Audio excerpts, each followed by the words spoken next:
Remember during the election when they were calling Biden Genocide Joe and everything, and Stinky went over there and they gave him a tablet that it was a peace tablet. They gave Stinky the peace tablet.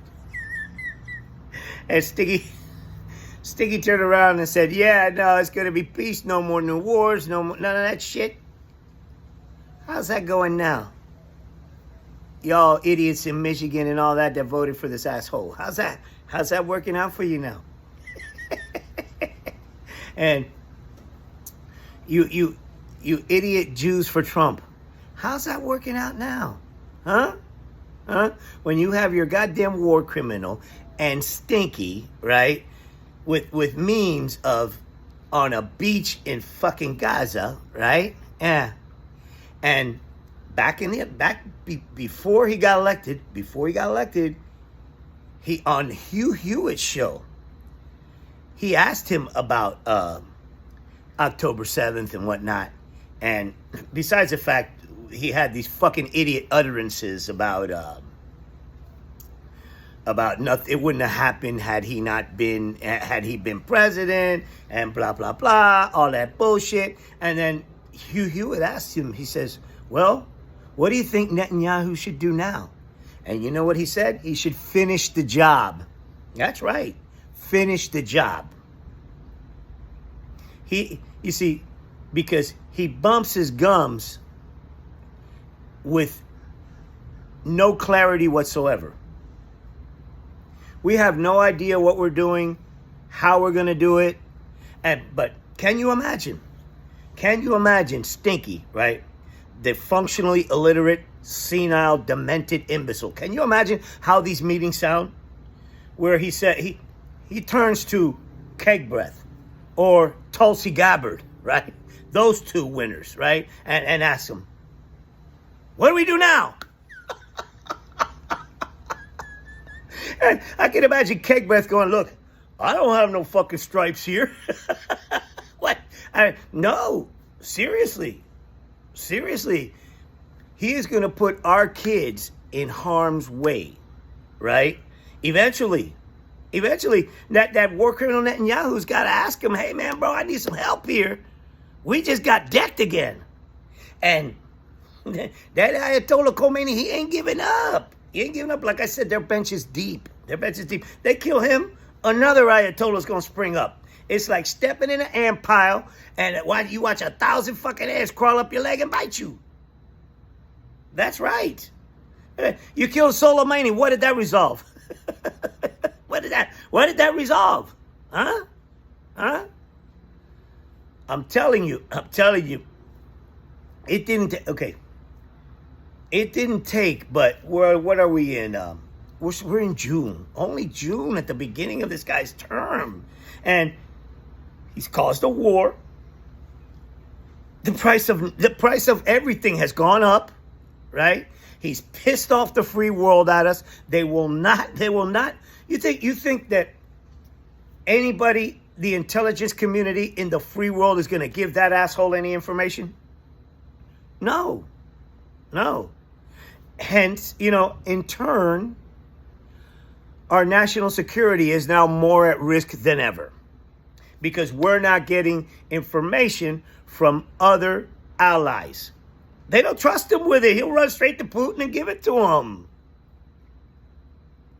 This is what you fucking I will vote for Donald Trump and all that fucking stupid shit. Look at the mess that you've got us into.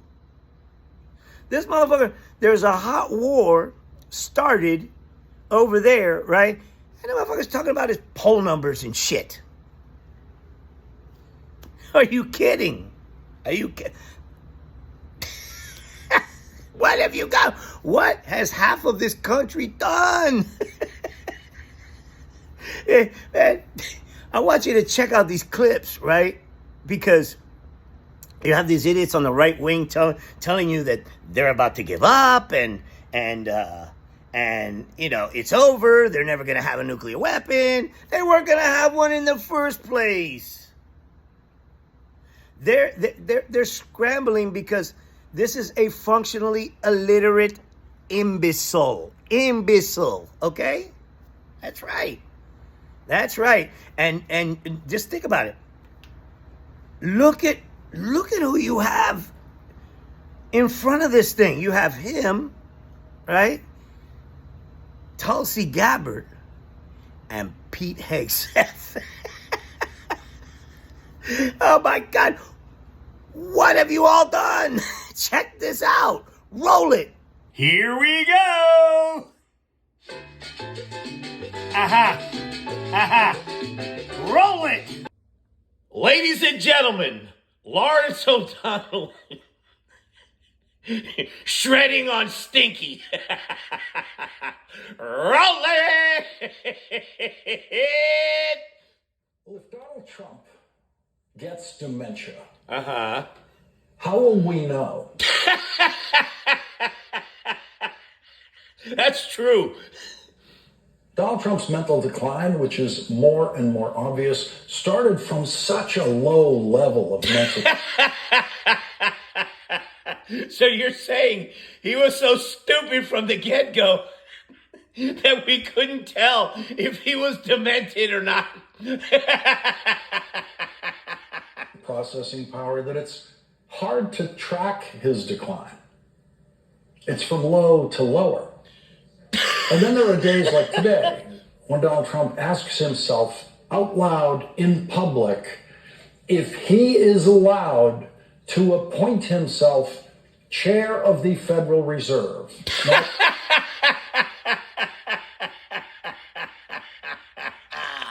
it may be tiresome to hear, but we must not grow weary of making the point that no other president was ever capable of saying anything as stupid or as indicative of dementia as that.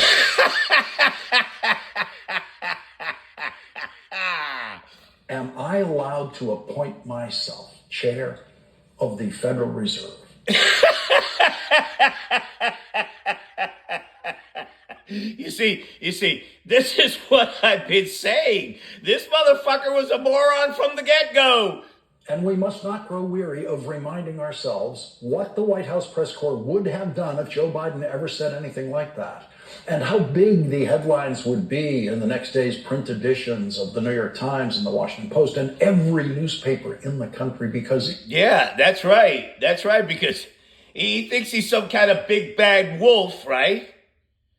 But this is a motherfucker that can't even fucking collect his own fluids, man. He fucking wears a diaper and a piss bag. If we grow weary of making the point of how singularly stupid and possibly clinically demented Donald Trump's statements are, then we will become part of the normalization process of those statements, which most of the American news media has unwittingly participated in, and 14-year-olds in this country will think it's perfectly normal for a president to say those things.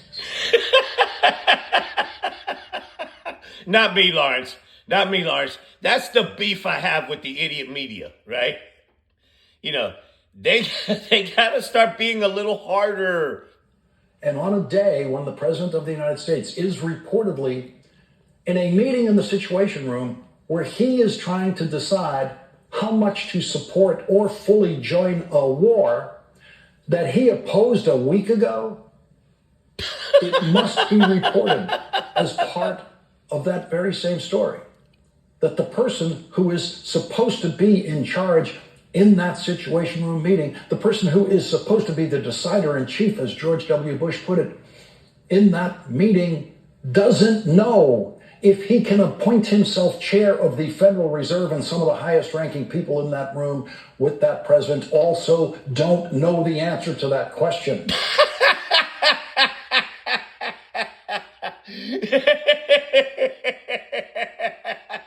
Because they elected a cacostocracy, Lawrence.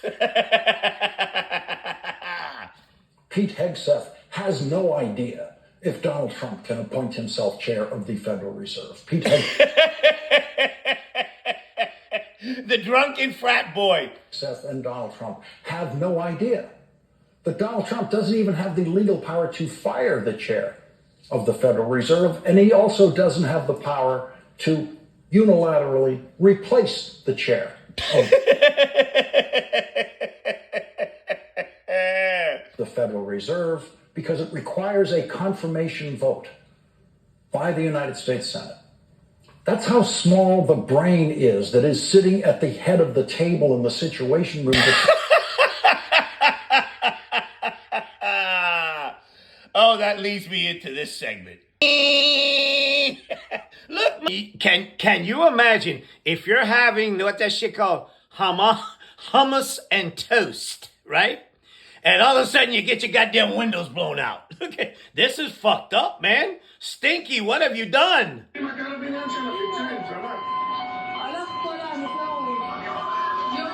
Wait, stop. Holy shit.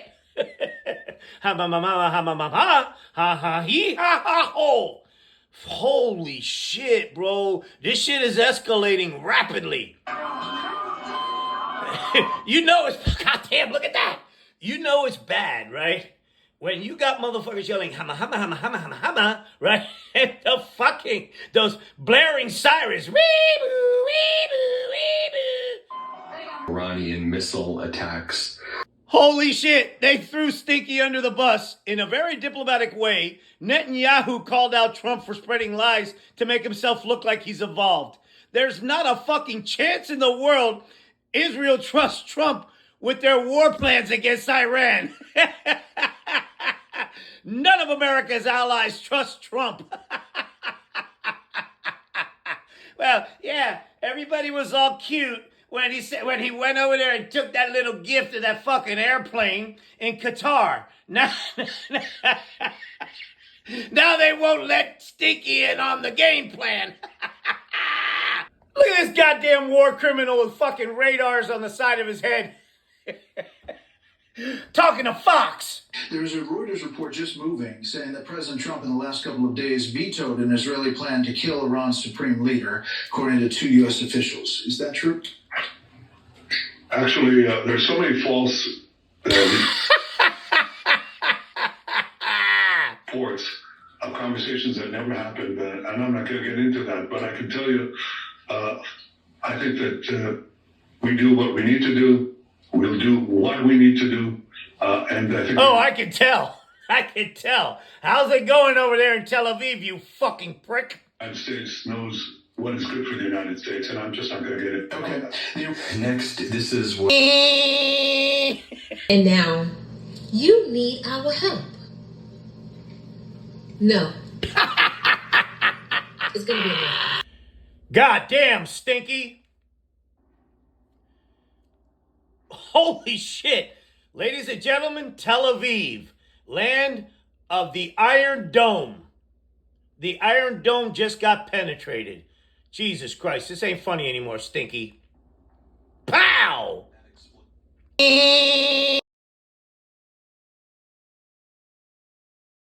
Does this sound like these motherfuckers are giving up?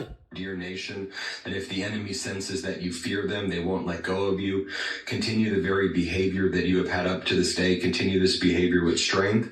The very fact that the Zionist regime's American friends have entered the scene and are saying such things is a sign of that regime's weakness and inability. So that doesn't... That lying bitch!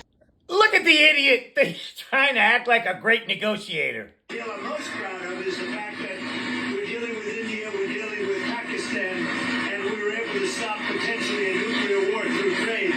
No, you weren't. That's a fucking lie. Through bullets. You know, normally they do it through bullets. We do it through trade. So I'm very proud of that. But I'm Hey, Abu, tell him that's fake news. Prime Minister Modi clearly told President Trump that during this entire episode, there was never any discussion at any level about an India-US trade deal.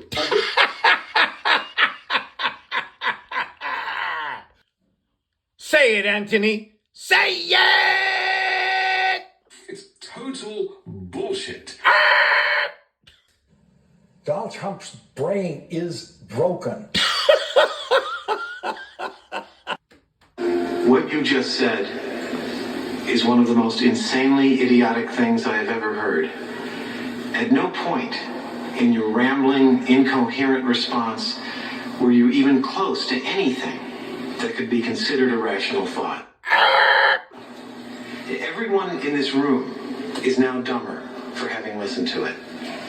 I award you no points, and may God have mercy on your soul.